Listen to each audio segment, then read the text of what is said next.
Cet épisode de Flash Formation est commandité par 1007 Urgence Témis. Barricadage, placardage, enlèvement des rebuts et coordination des travaux avec les entrepreneurs spécialisés.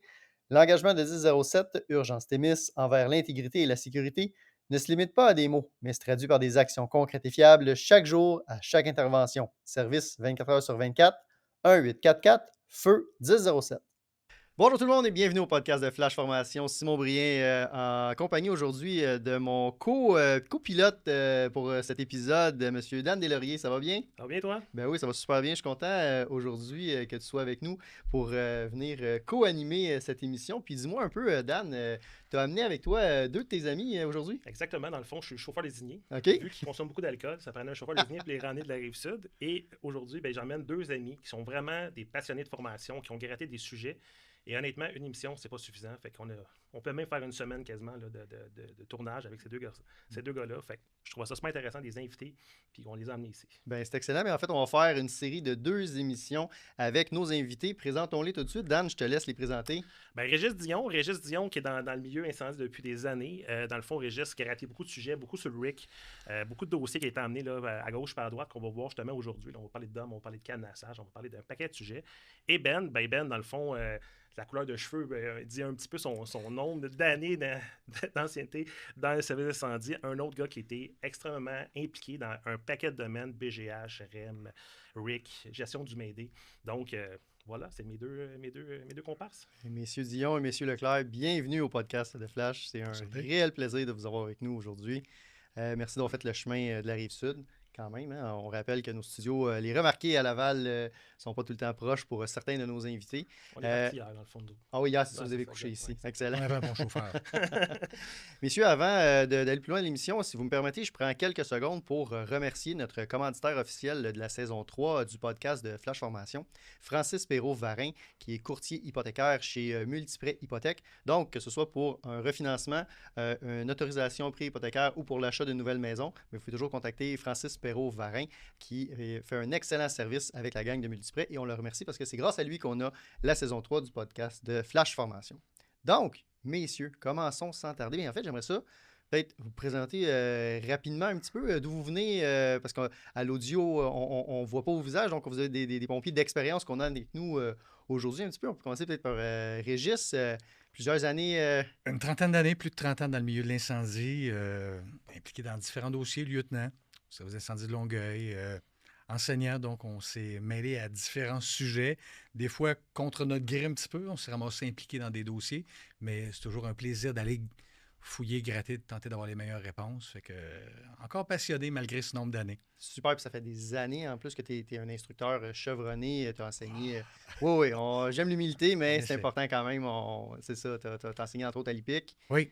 Oui, puis c'est à force de côtoyer des gens passionnés. Ce qui était le gros avantage aussi, là, c'est que quand on enseigne, c'est qu'on côtoie les plus passionnés du milieu à chaque fois et ça nous force continuellement à être en avance un petit peu sur notre temps, puis reviser des bases aussi, parce qu'en enseignement, c'est ça aussi l'avantage. On revise les bases continuellement, puis on essaie d'être en avance un petit peu sur les sujets. Pas toujours évident. Génial, bien merci beaucoup. Ben Ben, Leclerc. c'est une histoire de code régional dans mon cas, issu du 418. J'ai œuvré dans le 514 et maintenant, je suis dans le 450, donc ça se résume à ça. Mais oui, comme Régis, c'est d'avoir la chance de côtoyer des gens dans différents milieux. On a fait dans la formation tant du temps partiel, à l'époque même du volontaire, puis de se frotter souvent au service à temps plein. Ça amène une façon différente d'apporter la formation, puis ça nous pousse à développer toutes sortes de sujets intéressants, dont ce qui sera sur la table aujourd'hui. Ben super. Et puis dites-nous, premier sujet, quelque chose qui m'a un peu surpris, Dan, quand tu m'as parlé de ça, de dire hey, j'ai une idée, on pourrait parler de cadenassage. J'avoue que j'ai su le coup, je dis ben OK, on va regarder qu'est-ce qu'il y a à voir là-dedans, parce que je te fais confiance, mais j'aurais jamais pensé parler de ça au podcast. Le cadenassage, pourquoi est-ce qu'on parle de ça dans le milieu de l'incendie? Dans le fond, on va parler de maîtrise des énergies, parce que le cadenassage fait partie des maîtrises des énergies. Et dans le fond, c'est une obligation. Puis on voit souvent, puis la CNSST, elle ne voit pas un pompier, mais elle voit un travailleur. Dans le fond, c'est une obligation pour tout travailleur de se cadenasser ou de faire une maîtrise des énergies. Donc, c'est vraiment une obligation légale qu'on doit mettre en place pour les services. Puis, dans le fond, c'est vraiment ça l'importance, puis de comprendre la différence entre la maintenance et les opérations. OK. Ça, c'est plus une recherche qui a été faite du côté de Régis. Qu'est-ce qui a été fait de ce côté-là? On s'est ramassé un petit peu impliqué là-dedans par hasard. On avait été faire une formation à Plymouth, en banlieue de Détroit, sur ce qu'on appelle Man in the Machine, comment dégager une victime dans des machines industrielles, où là, on avait été sensibilisé justement à la maîtrise des énergies, canassage, lockout, tag-out. Et si j'en reviens un petit peu dans l'histoire de pourquoi on s'est ramassé impliqué là-dedans, en 2017, il y avait un service d'incendie au Québec où il y a eu 2 électrisations rapprochées dans une même période. Il y a eu une enquête de la CNESST. Mais quand tu parles d'électrisation, tu parles au niveau de pompiers. Au niveau des pompiers. OK. Et un, c'était un arc flash, si je me souviens bien, puis l'autre, panneau solaire relié à une maison ou un groupe électrogène, puis il y avait eu une électrisation. Enquête de la CNESST et tout ça a amené à dire, OK, comment on pourrait s'assurer que ce soit davantage sécuritaire. Puis un pompier est un travailleur, et comme Daniel a dit, un travailleur peut être un pompier, donc les mêmes règles s'appliquent un peu partout. Et ce qu'il faut savoir, là, c'est qu'il y a plus ou moins 1000 incidents, là, accidents de travail qui sont reliés à du mauvais contrôle des énergies.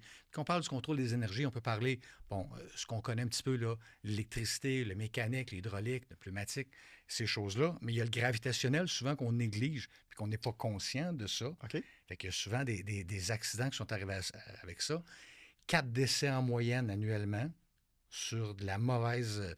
Donc, ça, c'est venu emmener la CNESST et l'APSAM de sortir une documentation pour les pompiers. Ils font partie des travailleurs. Ce qui était la bémol, ou en tout cas ce qui était compliqué, c'est qu'un cadenas par individu sur les lieux, les services d'incendie ayant un plus haut niveau, si on veut, de structure, de supervision avec les officiers des équipes, dans tout ça, était de tenter de trouver une façon qui était quand même fonctionnelle. Parce que ce que je comprends, c'est que normalement, dans un milieu industriel, dans un travailleur, chaque travailleur devrait avoir son propre cadenas. Exactement. OK. Et là, on imagine sur une scène d'intervention, le nombre de pompiers, ça pourrait différer. Donc, l'APSAM avait proposé, dans les discussions qu'il y avait avec les différents partenaires, que ça pourrait être du canassage d'équipe. OK. Donc, ça amenait une variante à ça. Donc, il y a des choses qui ont été pondues en 2020. Et quand nous, on était impliqués là-dedans, ce qu'on a soulevé comme point, c'est ce qui avait été présenté était principalement un petit peu du canassage de maintenance. À titre d'exemple, pour que les gens visualisent bien ce qu'il y en est, en maintenance, on va fermer les sources d'alimentation, d'énergie, telles qu'elles soient. Peu importe la machine. Peu importe la machine. Et on va proposer de faire un essai démarrage. Donc, tu comprends que si on a quelqu'un qui est pris dans une machine, c'est pas le temps d'essayer de lui dire, tiens ton souffle, on fait un essai démarrage pour voir si on a fermé les bonnes sources d'alimentation, c'est pas possible. OK. On ne peut pas envisager ça. Donc, on a commencé à soulever. Jean-Marc Gagnon, un de mes pompiers avec moi dans l'équipe, qui était venu avec moi à Plymouth, on a soulevé le point, puis on a poussé ça. Pascal Gagnon de l'APSAM a travaillé, puis il y avait une de ses collègues qui était avec nous, une spécialiste là-dedans, et on s'est mis à tenter de trouver les meilleurs compromis. Pour moi, ce que je soulevais comme officier, c'est que moi, une fois qu'on a identifié les sources puis qu'il y a un cadenas dessus, quelle est la couleur du cadenas? Qui contrôle la clé? Il y a un bon bout du travail qui est fait, puis pour moi, ça va bien quand je suis rendu là. Parce que la CNSST, c'est ce qu'ils demandaient normalement dans une procédure de cadenassage. Oui, puis OK. C'était beaucoup axé un petit peu sur le cadenassage de maintenance. Ouais. Fait que nous, quand on a des gens pris dans la machine, l'émotion va être davantage, les gens vont prendre des risques, évalueront pas tout l'environnement, la sécurité, les risques. Donc, nous, ce qu'on voulait soulever, c'est, OK, on comprend ça. Maintenant, comment on structure ou comment on pourrait faire une forme de checklist, si on peut dire ça de même, un genre de protocole pour les pompiers dans une séquence d'arrivée de ce qui devrait être fait. Puis oui, la maîtrise des énergies puis le cadenassage, qui est quasiment le but ultime tout juste avant le dégagement de la victime, en amont, il y a plusieurs choses qui devaient être faites. Fait que ce qu'on a tenté, c'est de décortiquer un petit peu le rôle des différents intervenants qui arrivent sur les lieux. Donc, la prise d'information du responsable qui est sur les lieux.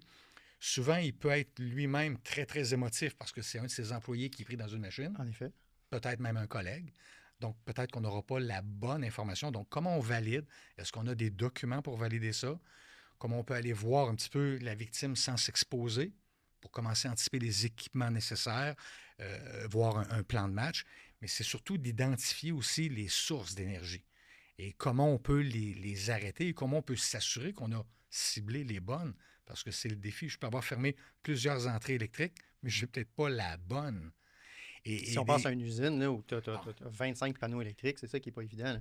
Et souvent, des gens soulevaient le point, mais pourquoi on ne ferme pas le master, le principal? Ah, c'est mon point, oui. Bien, c'est parce que des fois, j'ai des équipements de ventilation qui sont essentiels. J'ai l'éclairage qui est essentiel. OK. J'ai peut-être des pompes qui sont essentielles. Donc, ce serait de couper dans du facile qui pourrait me complexifier l'intervention. Donc, il faut tenter d'aller chercher la bonne information, identifier, cadenasser avec des numéros. Et on doit avoir une contre-vérification où nous, on est ressorti beaucoup dans ces exercices-là. Est-ce qu'il y a une deuxième personne qui vient contre-vérifier?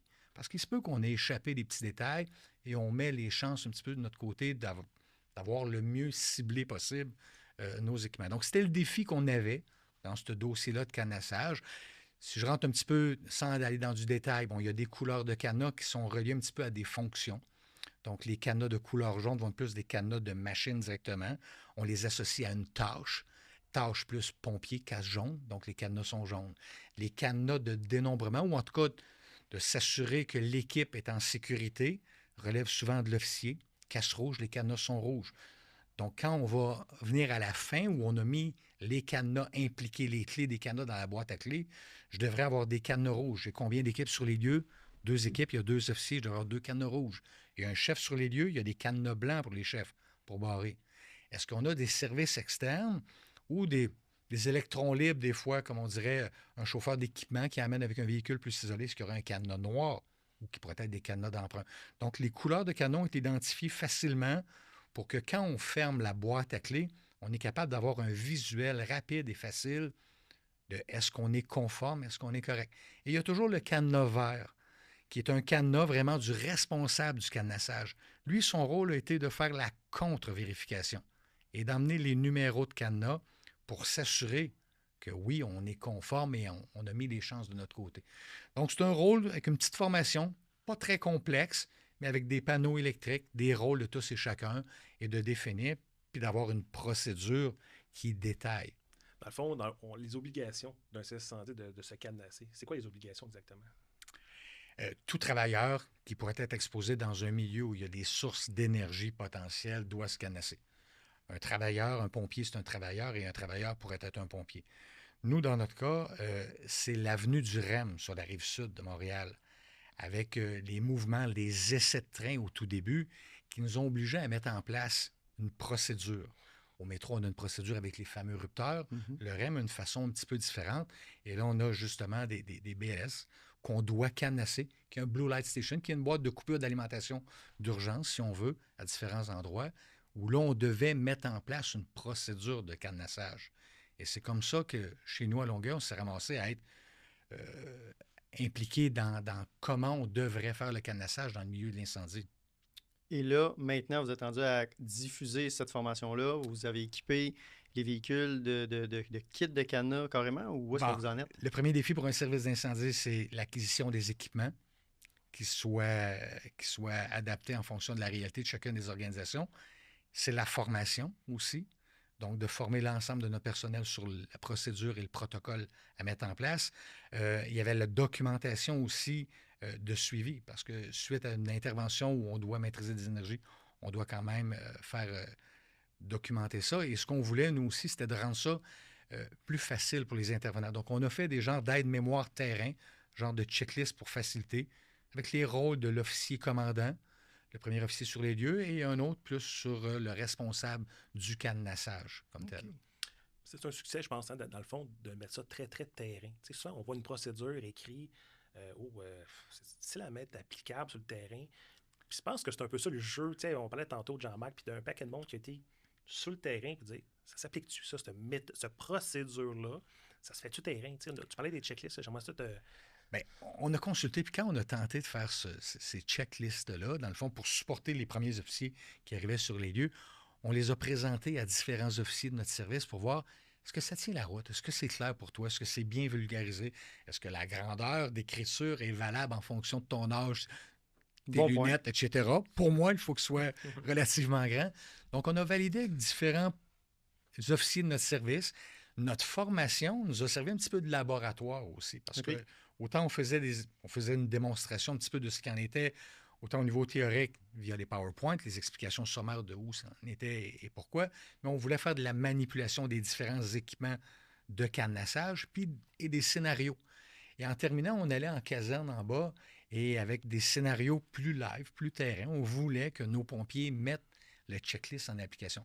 Ça nous a permis de réajuster certains éléments, de le vulgariser mieux, de le simplifier.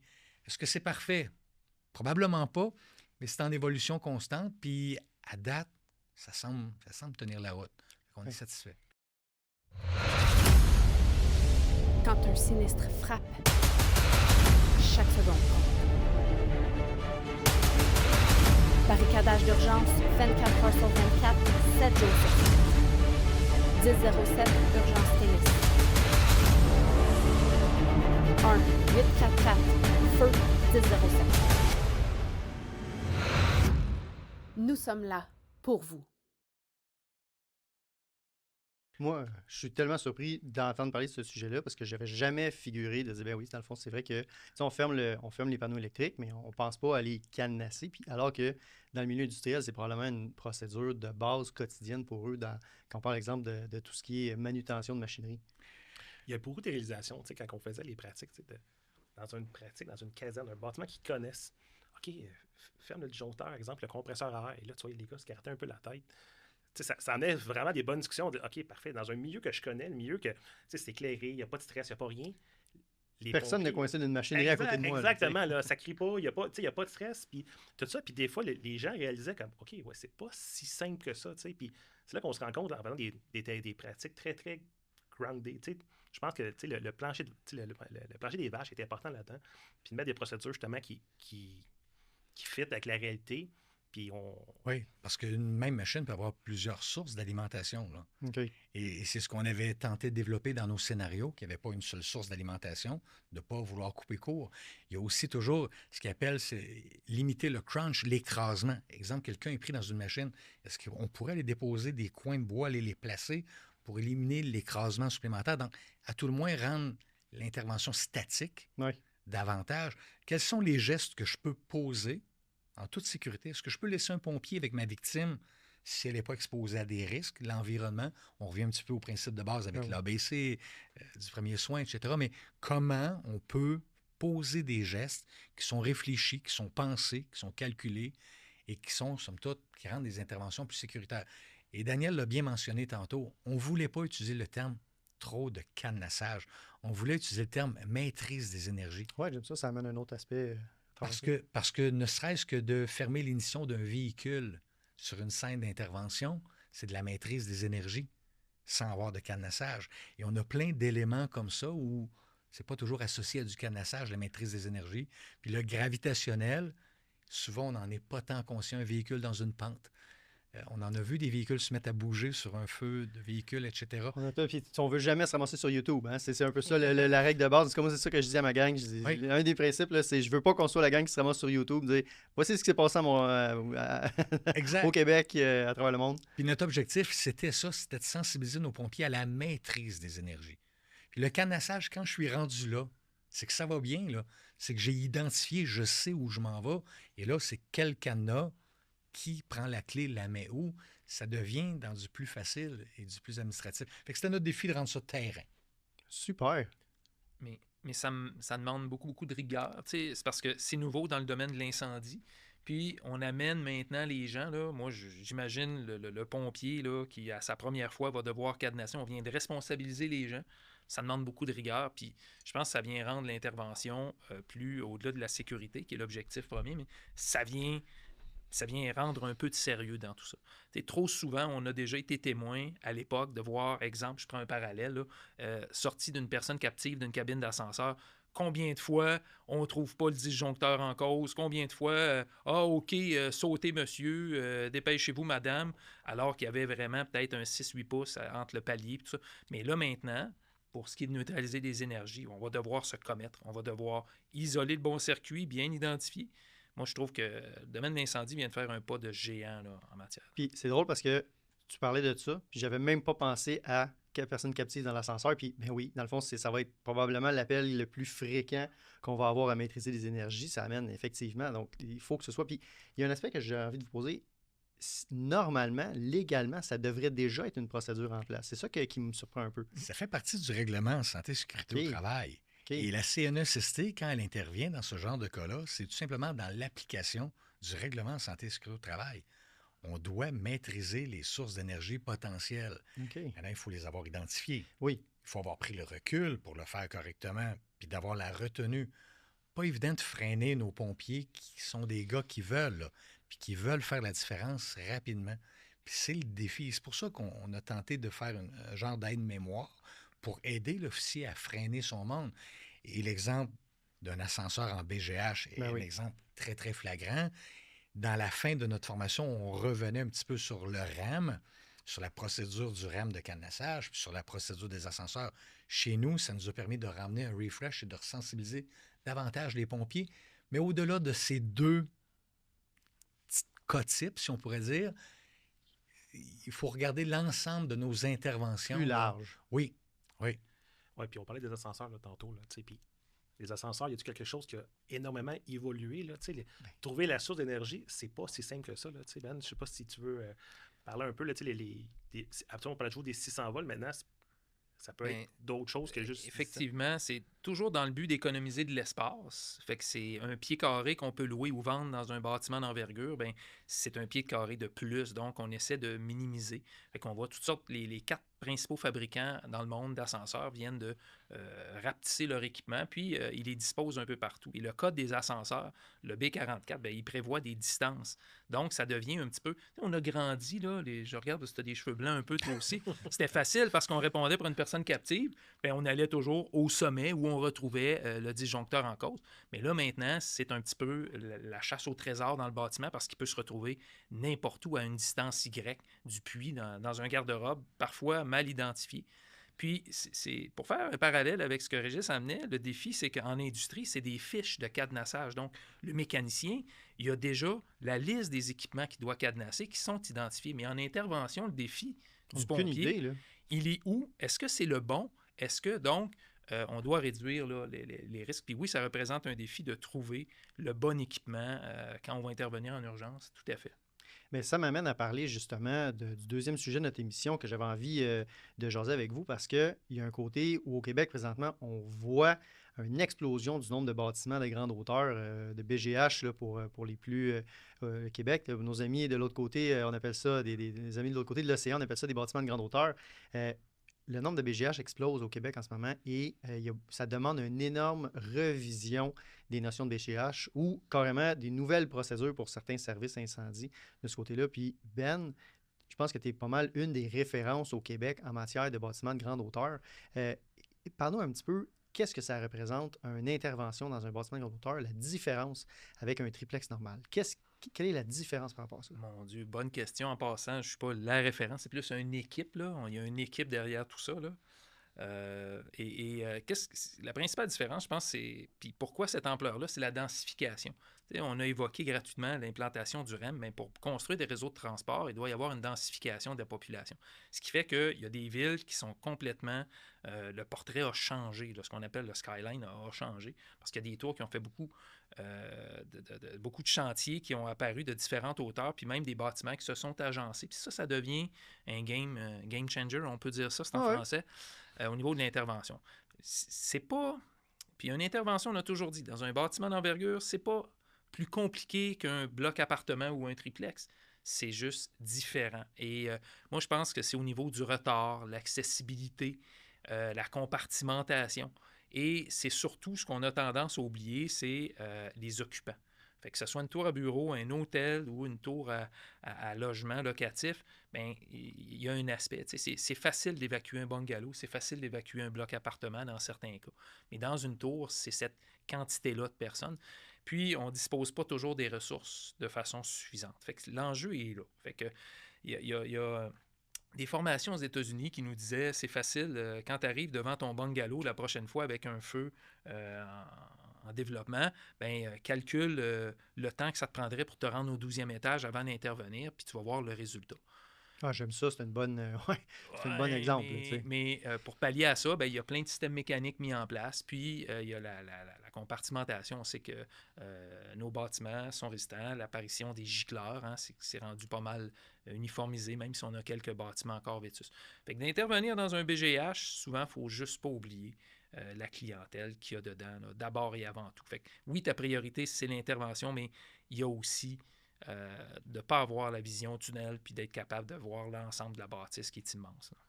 Parlons-en de la clientèle. Dans le fond, on parle souvent des BGH, on parle souvent des RPA, tout ça. Bien, c'est sûr que ça implique, là, la mobilité est beaucoup plus difficile, évidemment, avec des mobilités réduites. Ça ne court pas trop dans les corridors, tout ça. Fait que, évidemment, ça vient changer aussi notre intervention de façon importante là, avec... C'est un penchant. J'ai eu la chance, on vieillit, là, mais je fréquente les RPA, c'est pas pour moi. Là. Je visite des gens dans les RPA. Puis, j'ai eu la chance d'assister à des appels. Donc, j'ai été témoin d'appels. Bien entendu, c'est plus fort que moi. J'entends la cloche, je m'installe à côté de la porte. Puis, comme un enfant, j'attends que les camions arrivent. Puis, j'ai observé différentes choses. Puis, oui, on a tendance à focusser sur l'intervention. Souvent, l'alarme qui est en opération, ces choses-là. Puis, on regarde les pompiers, qu'est-ce qu'ils apportent comme équipement, comment ils se déploient, les communications qui peuvent être un enjeu. Mais dans ça, ce que j'ai remarqué, encore une fois, c'est qu'on oublie souvent la clientèle. Fait qu'il y a un outil dans le panneau d'alarme qui sauve des vies, c'est le public address. Donc, c'est l'espèce d'intercom qui nous permet d'échanger avec les gens. Puis, moi, là, dans 2 situations bien précises, là, j'ai été témoin. Là, ça a pris plus de 50 minutes avant que le premier officier s'adresse à eux. Quand on enseigne, puis Régis aussi enseignait ça dans son organisation, on prend le PC, on informe les gens. C'est facile dans un bungalow d'évacuer dans une tour de 13 étages, dans une RPA de 20 étages. Ça représente un défi. Mais si d'emblée, on identifie, on analyse, puis si ensuite de ça, on communique aux gens, attention, service d'incendie, comme on l'a appris dans les cours, là, ici, il y a présentement une détection à la buanderie. Demeurer attentif aux consignes. Il me semble qu'on vient de réduire la tension sur les gens. On vient de les informer. Et dans les 2 cas où j'observais ça, bien, vu à l'absence d'informations, mais le festival du déambulateur puis de la marchette, après 50 minutes, ils ont tous descendu. Fait que l'officier, au-delà de son alarme puis de son panneau qui ne réussissait pas à reset, il s'est ramassé avec 2 autobus de l'âge d'or, si vous voulez, en plus à gérer dans son intervention. Sans compter les blessures possibles qui vont être engendrées par rapport à ça. Tu amènes avec les marchettes, avec des gens justement à mobilité réduite. C'est une problématique, ça. Tu ne peux pas leur demander de descendre 20 étages. Et pour plusieurs officiers, c'est pas très populaire de prendre le micro, le public address. La crainte de mal paraître, de trébucher dans nos informations qu'on transmet, les langues, parce qu'il faudrait idéalement le faire au moins sur 2 langues. Donc, c'est pas très populaire. Donc, plusieurs officiers hésitent, ne veulent pas le faire de crainte de mal paraître. Mais Dieu sait que s'il y a eu nombre de fausses alarmes dans cet immeuble-là ces derniers temps, les gens prennent pour acquis que c'est peut-être encore une fausse alarme. Tout à fait. Et c'est ton dernier recours pour leur dire que c'est sérieux et qu'est-ce que tu t'attends d'eux en fonction des commandes que tu veux mettre en place pour ton intervention. Donc, on a fait, puis moi je m'inspirais beaucoup de Benoît, on a fait des cartons plastifiés, français, anglais, qu'on a donnés aux officiers.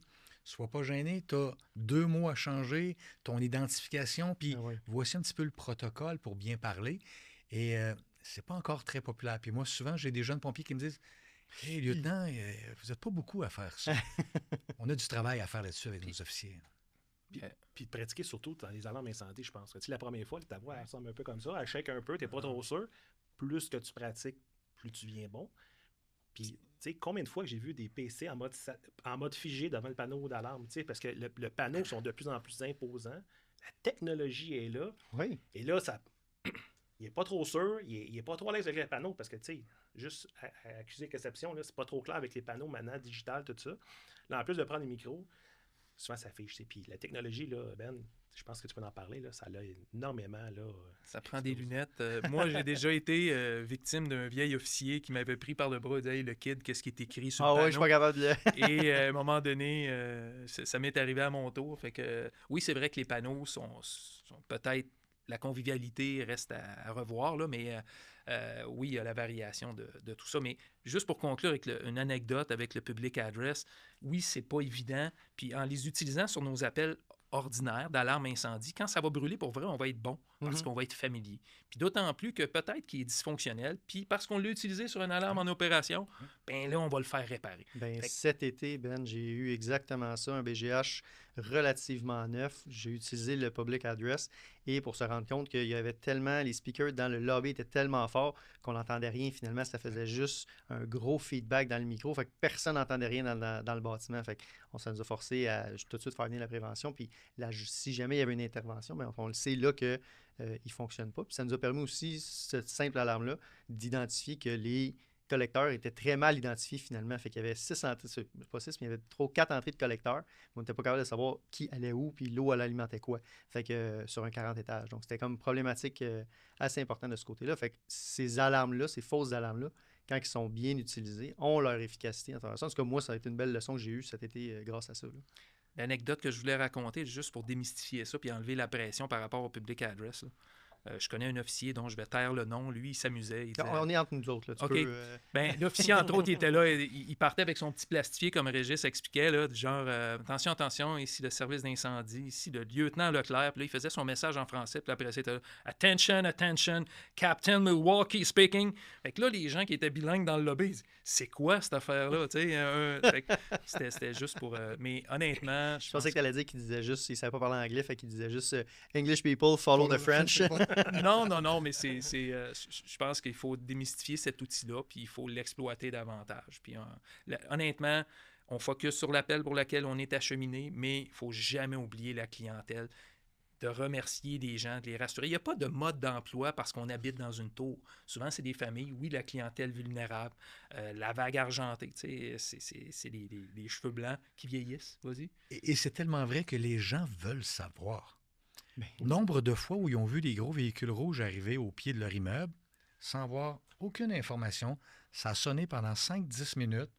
Les véhicules ont reparti, ils n'ont aucune idée. Fait qu'eux, ça leur inculque un petit peu que c'est encore une fausse alarme, c'est encore banal, on ne sait pas trop. Donc, quand il y aura un vrai événement, ça devient un petit peu banalisé. Parce que si on a fait notre travail, OK, les pompiers nous parlent, ils nous le disent, puis on a tout intérêt à le faire. Oui, ça nous amène même à un côté... C'est notre job d'informer le citoyen. Tu sais, la madame de 75 ans qui a vu 4 camions de pompiers arriver, pour elle, il y avait un incendie majeur, alors que c'est une alarme incendie simplement.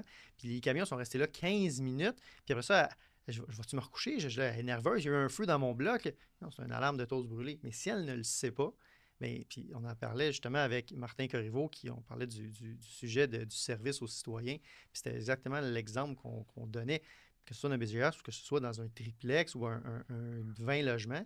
Tu arrives, et OK, c'est beau, vous faites retourner à vos... Prenez 30 secondes, juste dire « Hey, merci, tout le monde est descendu, on le sait, c'est une fausse alarme, c'est important. » Ça fait partie du service aux citoyens. C'est ça l'idée à travers ça. Ouais, puis je pense que ça a même un impact au nombre de personnes qui vont sortir aussi à la suite. Ah, ben, je vais sortir, je vais avoir l'information, tout ça. Fait que, sinon, ben, bon, de toute façon, je ne sortirai pas. Ils ne me parlent même pas, on ne saura même pas ce qui se passe. Fait que, je pense que ça a une incidence aussi dans l'évacuation. Puis l'éducation publique aussi, je pense que c'est un de nos rôles et responsabilités là-dedans. Fait que, je pense de parler avec nos gens, de communiquer, de savoir ce qui s'est passé exactement. Je pense que ça fait partie vraiment de notre mission là-dedans. Puis on a tout intérêt là, à se parler là-dedans. C'est maintenant l'heure de la minute Hellenbach. La routine préventive. Comment on fait pour se laver avec les produits Hellenbach? C'est assez simple. On les a numérotés 1, 2 et 3. Tu suis les étapes. La première, on prend le soin nettoyant. On en met, on se lave normalement, tu t'es rincé préalablement dans l'eau. Après ça, tu vas sortir du jet d'eau, tu vas en mettre partout aux endroits qui sont vulnérables. Tu vas laisser agir un certain temps. L'éponge va faire son effet. On vient chercher la première couche de contaminants sur notre peau. Après ça, tu vas te rincer à grande eau et tu vas prendre l'exfoliant. En deuxième lieu, l'exfoliant, tu vas ouvrir ton pot, tu vas en mettre dans tes mains et tu vas en mettre partout. Tu peux même en mettre dans tes cheveux, il n'y en a pas de problème. Tu en mets partout, encore à l'extérieur du jet d'eau, puis là, c'est encore important de laisser agir. Ça fait quoi l'exfoliant? Ça vient chercher encore plus en profondeur. Notre éponge, elle vient gratter vraiment le fond du derme puis de l'épiderme. On vient sortir tous les contaminants qu'il y a là ou majoritairement ce qui est là. Après ça, on rince à grande eau pour essayer de libérer l'éponge complètement. Puis un coup que ça c'est fait, tu termines ta douche, tu sors de ta douche, tu t'assèches convenablement et on utilise le numéro 3 qui est la crème hydratante. Crème hydratante, hyper important. Pourquoi? Parce qu'on vient fermer les pores de peau et hydrater ta peau pour bien la protéger pour ta prochaine mission, ta prochaine intervention. Ce qui est le fun, c'est qu'ils sentent super bon puis sont hyper doux. essaye-le, donne-nous tes commentaires. Dans le fond, Ben et Régis, dans le fond, juste savoir, est-ce que ça touche pas juste les grandes villes, là, les BGH, on parlait même de la maîtrise des énergies. Dans le fond, je vois ça pousser un peu, je me promène sur la 20, peu importe, là, des petites villes où ils ont des RPA qui se construisent, des résidences soleil un petit peu partout, là, ou peu importe le nom de la... Fait que ça touche pas juste... Salue les résidences soleil. Oui, exactement, mais... Non, pas vrai. Mais ça touche pas juste les grandes villes, tu sais, puis ça, je pense qu'il faut l'en parler, puis tu sais, c'est pas à cause que tu es dans une petite ville, ou plus petite ville, moyenne ville, peu importe, pompier 1, pompier 2, que tu n'auras pas justement à faire face avec une espèce de BGH dans ta ville. Bien, le step se fait, puis je fais toujours un comparable avec Toronto. Quand on rentre à Toronto, on est toujours excité parce qu'on pense qu'on arrive à Toronto. Puis on voit des BGH, mais ça fait 30 minutes que tu roules que tu vois des BGH, que tu n'es pas encore arrivé à Toronto. C'est un petit peu la même chose par la Rive-Sud versus Montréal, avec à quel point dans l'agglomération, exemple de Longueuil, à proximité du REM, comment ça l'a poussé. Incroyable. Bien, c'était des terres arables il y a quelques dizaines d'années de ça. Fait que chaque service d'incendie, peut-être, est appelé à répondre. Puis si ce n'est pas dans son district immédiat, ça peut être en entraide où on voit apparaître des bâtiments en hauteur. Et on doit changer notre philosophie par rapport à ça. Donc, c'est pas plus compliqué. Il suffit juste d'aller chercher un minimum de formation, d'adapter au minimum nos équipements. Puis là où tu débarquais toujours de la pompe, on disait avec un saut-pompe, bien, cette fois-là, quand tu vois des siamois, bien, débarque avec des hose packs, puis une lance adaptée, puis un piézomètre, puis prépare-toi à aller intervenir. Fait que, moi, je le vis dans la régionalisation où je travaille, puis j'ai tout intérêt à préparer mes voisins à venir m'aider parce qu'un bâtiment d'envergure, on a besoin de beaucoup de ressources. C'est pas plus difficile, c'est juste différent. Fait que je vais avoir besoin de beaucoup de ressources pour gérer parce qu'il y a beaucoup d'occupants. Puis, souvent, bien, l'application d'eau peut demander plus de ressources également. Fait que moi, j'ai besoin de préparer mes voisins. Je suis dans un service d'incendie où on commence à voir l'apparition de plusieurs tours. Et ça n'a pas besoin d'être très haut. C'est suffisant de devoir mettre en place puis de faire des ponts. Moi, je pense que le génie civil, je crois beaucoup à ça, là, entre la prévention, la formation, les opérations. Il faut faire des ponts. Quand vous voyez un bâtiment d'envergure qui se construit dans votre service d'incendie, impliquez-vous déjà dans les chantiers juste pour aller visiter, vous préparer, parce que c'est le service d'incendie aussi qui va avoir à répondre s'il y a un accident d'un travailleur. Donc, c'est vrai que, peu importe, c'est vrai que les BGH, c'est plus réservé uniquement aux grands centres urbains, aux 6 grandes villes, exemple de la province. Parle-nous un peu, tu avais déjà écrit dans une des revues de Flash le pre-planning BGH. Explique-nous, c'est quoi, dans le fond, le concept d'un pre-planning? Bien, c'est vraiment, écoutez, on résumait ça comme c'est pas une visite de prévention, c'est pas une cueillette de plans d'attaque, d'infos de plans d'attaque. Le Fire Pre-Plan, puis il faut que ça devienne un exercice très mobilisant pour les pompiers. On demande aux gens d'aller se promener dans un bâtiment d'envergure, puis on part avec notre équipe de travail et on va, à quelque part, mettre un feu. Donc, on va essayer d'observer et le comportement de la bâtisse et le comportement des occupants en disant, exemple, là, on arpente le bâtiment, faites-vous une opinion des corridors, faites-vous une opinion des mécanismes de protection mis en place. Si on avait un début d'incendie à l'appartement 703, là, donc, au-delà de dire je vais placer ma première équipe, la deuxième, c'est pas ça. C'est comment va se comporter le bâtiment, comment va être la propagation de la fumée, comment je vais devoir gérer la stratégie d'évacuation, comment je vais pouvoir appliquer l'eau, quelle serait ma cage d'escalier d'attaque. Fait qu'un Fire Pre-Plan, c'était une mauvaise traduction, c'est comme un plan d'intervention. Et à ça, ben, on vient s'accouder sur une espèce de plan d'intervention, mais one-pager. Okay. Donc, il existe des plans de sécurité incendie au sens du code, des cartables avec des binders de peut-être 2 pouces, mais on a de la difficulté à éteindre nos feux en consultant des livres. Là. Mais là, on vient de résumer un Fire Pre-Plan avec une visite. On s'est approprié davantage. Ce qui fait que la traduction, là, lorsqu'on l'enseigne, le Fire Pre-Plan, la traduction de Fire Pre-Planning, c'est « on a déjà pogné ici ». OK. Ouais, c'est pas très francophone, là. C'est pas très radio-canadien. Non, mais on voit l'image. Le parallèle est simple. Daniel, tu as déjà pris un feu 2 fois à la même adresse. Tu as déjà éteint un feu 2 fois à la même adresse d'un bâtiment. Je suis convaincu que la deuxième fois, ça a été nettement mieux que la première. Pourquoi? Tu connaissais le cheminement, tu savais où te positionner, l'établissement de boyaux. Fait que c'est un petit peu la même chose. Quand on va marcher dans un bâtiment d'envergure, on anticipe un incendie, mais on n'est pas surpris si jamais on répond puis que finalement, il y a quelque chose au lieu d'avoir simplement une alarme en opération cette fois-là. On entend des fois des gens dans des services d'incendie de dire « Ah, c'est pas dans la culture de mon organisation de favoriser ça.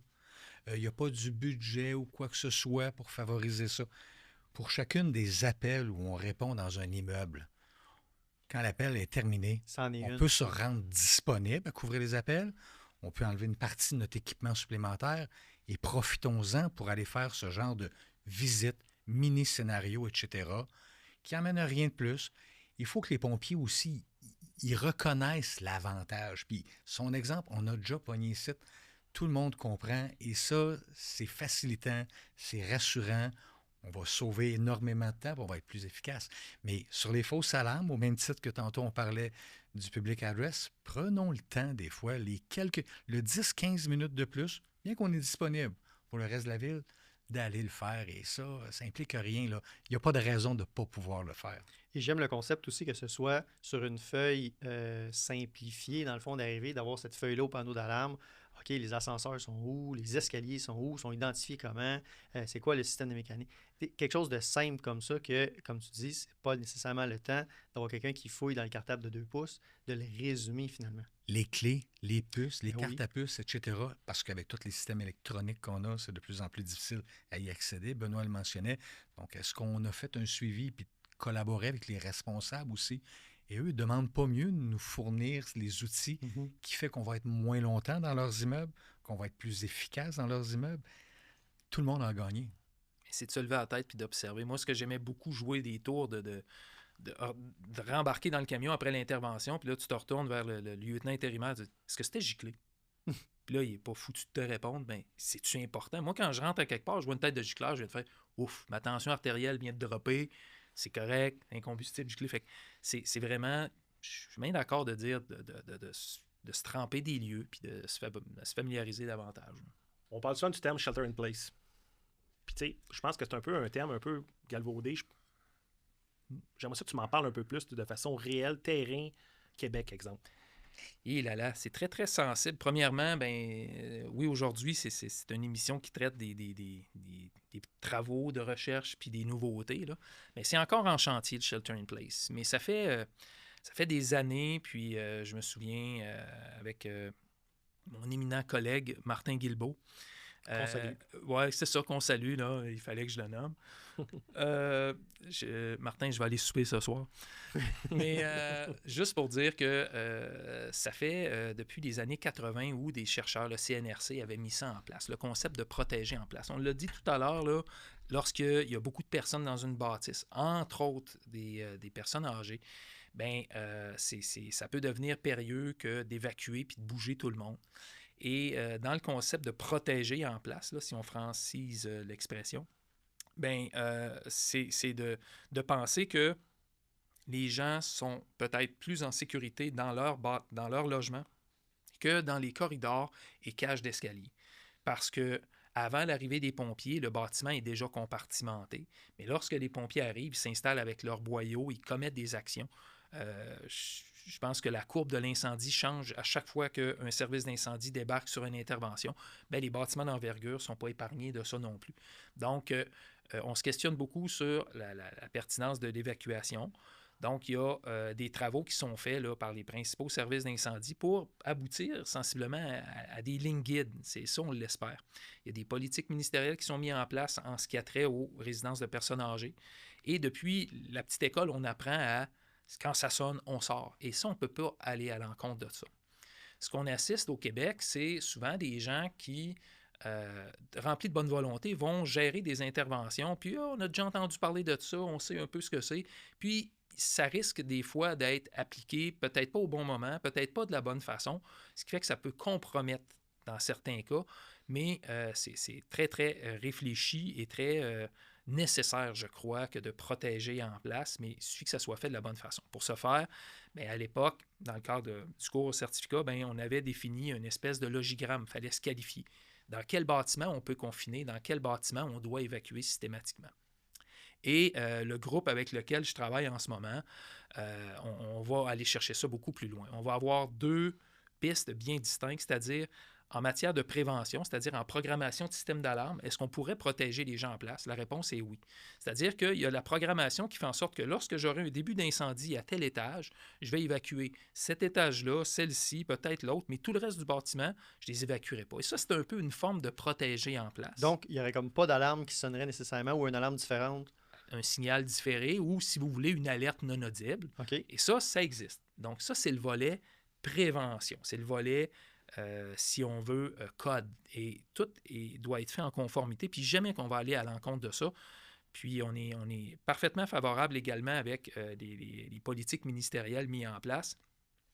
Ce qu'on veut, par exemple, c'est lorsque les pompiers arrivent, puis si on regarde là, nos voisins là, de l'Ontario, eux pratiquent ça depuis des années de façon systématique. Prise de commandement, protège les gens en place parce qu'il est trop tard. Vous aviez juste à sortir quand ça sonnait, parce que quand les pompiers arrivent, les corridors, les cages d'escalier... Ça va s'enfumer.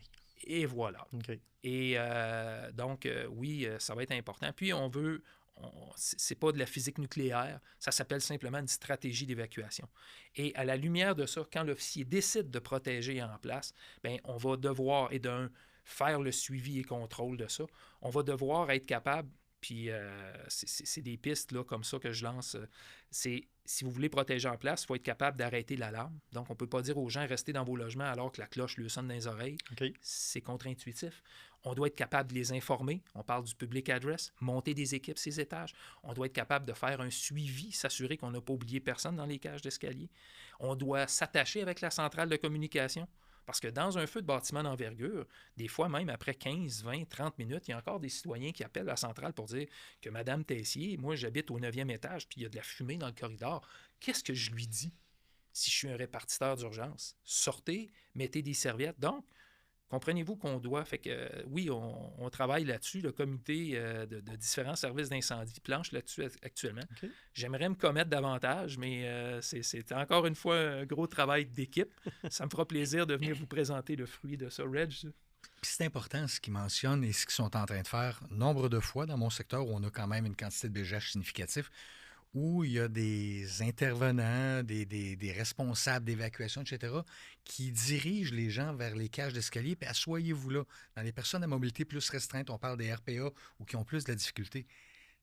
On les envoie dans l'endroit où des fois c'est encore plus enfumé, où on a à voyager, etc. Fait qu'il faut tirer une ligne, il faut définir les paramètres pour être efficace et faire les bons gestes, mais il y a un peu du n'importe quoi à des endroits, puis... ça complexifie nos opérations énormément.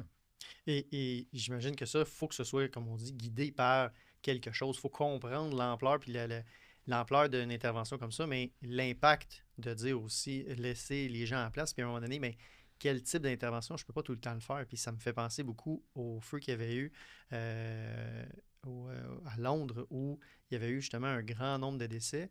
Puis je pense que c'était un des facteurs qui avait été, les gens appelaient, disaient, oui, il y a beaucoup de fumée, mais ils disaient aux gens, restez dans vos logements. Donc, à un moment donné, tu peux l'appliquer, mais ça a une limite à quand l'appliquer à ce moment-là. En tout cas, un des cas types qui est étudié, c'était l'incendie du MGM à Vegas, où il y avait eu, je pense, 85-87 décès. Oh, Et okay. Essentiellement, c'est un feu qui était au niveau des restaurants en bas, là, des casinos. Puis, ça s'est propagé rapidement dans les chambres d'hôtel, là, au niveau des hôtels. Puis, les corps ont tous été retracés dans les corridors et c'est à la lumière de ça. Puis, on a eu la chance d'avoir le témoignage d'un Québécois qui est en congrès de commission scolaire à l'époque, qui, lui, a combattu pendant 3h20, 3h30 de temps dans sa chambre d'hôtel.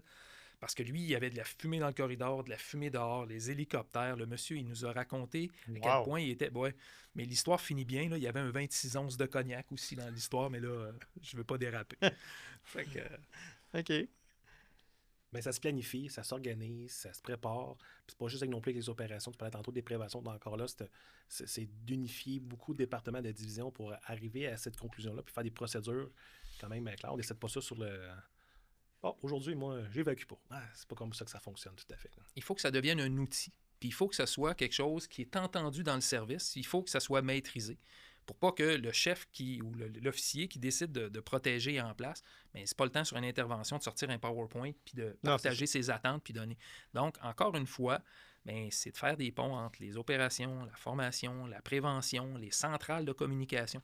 Fait que je vous le dis, là, oui, oui, la formation, go, sauf que de faire des ponts, des fois, c'est encore plus payant parce qu'on ne faut plus travailler en silo, il faut avancer. Moi, j'ai une question côté structure de bâtiment dans un BGH.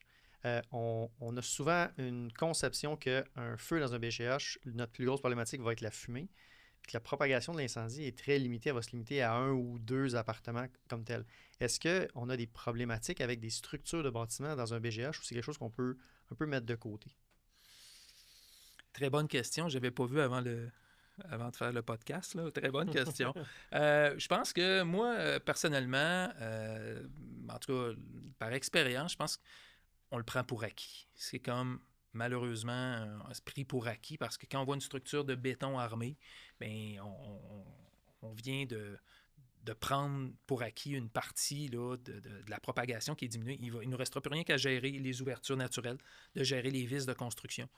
Mais je peux juste vous dire que sur une intervention majeure, on a été très surpris, alors qu'on pensait tous que c'était de l'acier-béton, qu'on apprend sur les ondes de se faire dire « OK, ça nous prend l'OSST, le plancher vient de dropper de 8 pouces. » Et là, c'était « On est-tu tout le monde sur la même adresse? » Oui, c'est ça. Tu sais, comment ça que ça a droppé? Et c'était effectivement des poutrelles d'acier, une dalle en béton pour insonoriser, mais ça avait bougé. Donc, c'est très, très, très rare. C'est atypique. C'est des mid-rise, si on veut, d'une époque bien précise.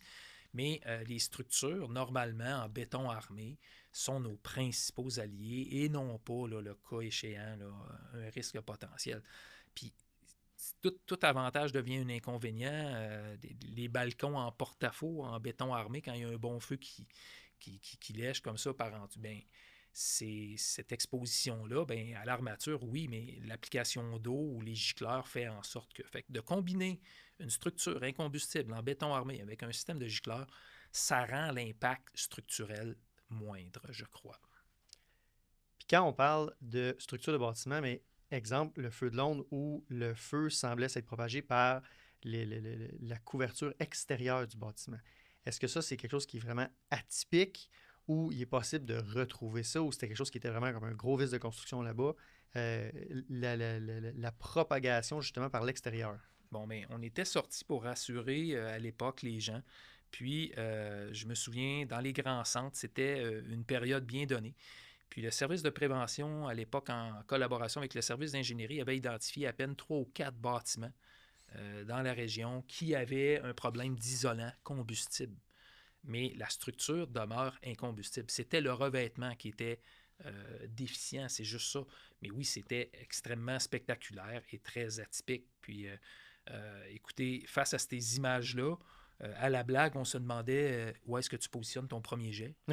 Mais je ne serais pas en mesure. Je veux dire, personne ne souhaite répondre première unité là-dessus ou prendre le commandement de ça.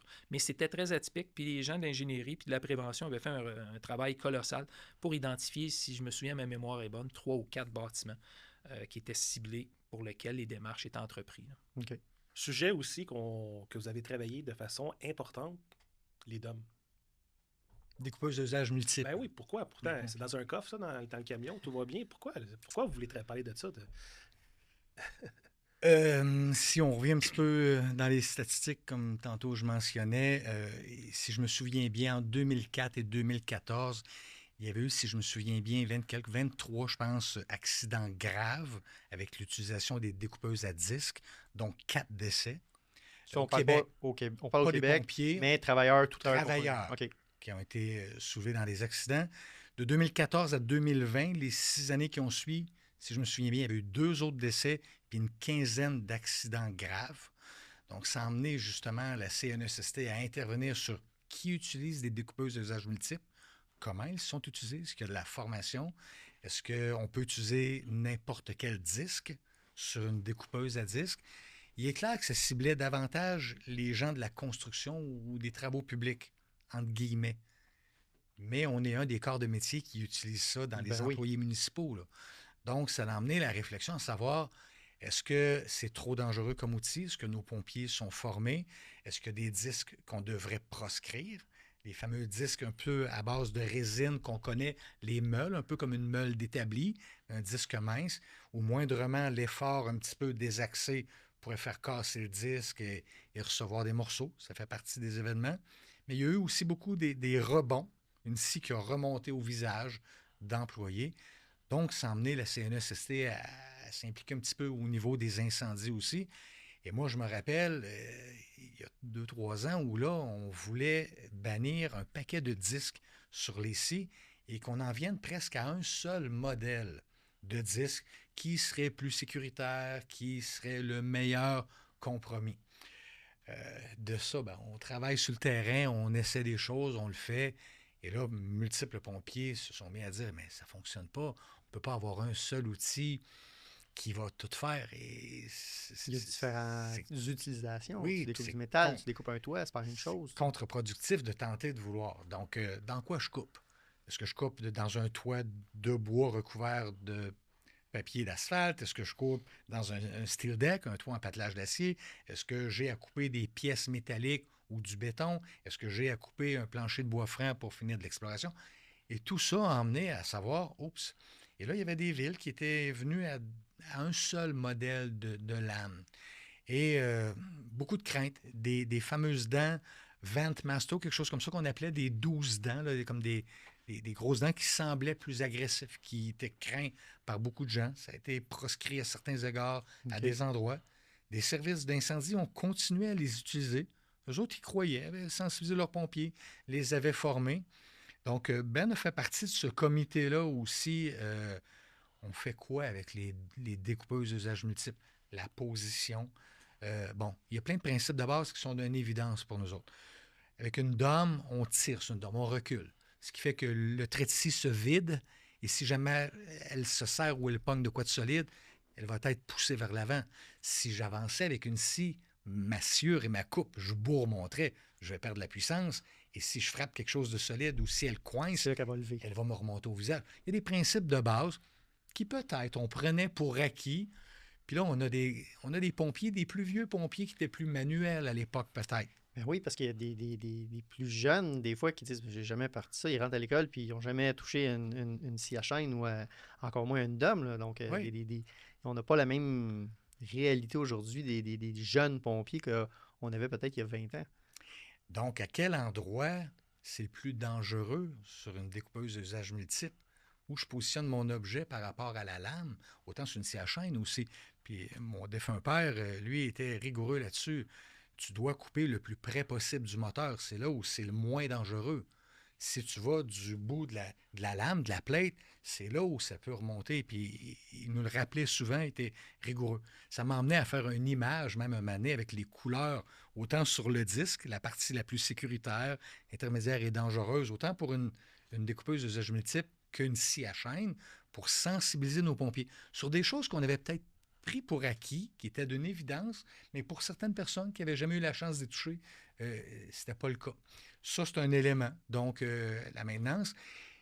Mais au niveau des lames comme telles, on en est venu à dire, on devrait peut-être, puis les deux ont collaboré avec moi, avec un de mes pompiers, le Jean-Marc, dont je parlais tantôt, qui veut toujours gratter aussi, veut avoir des réponses.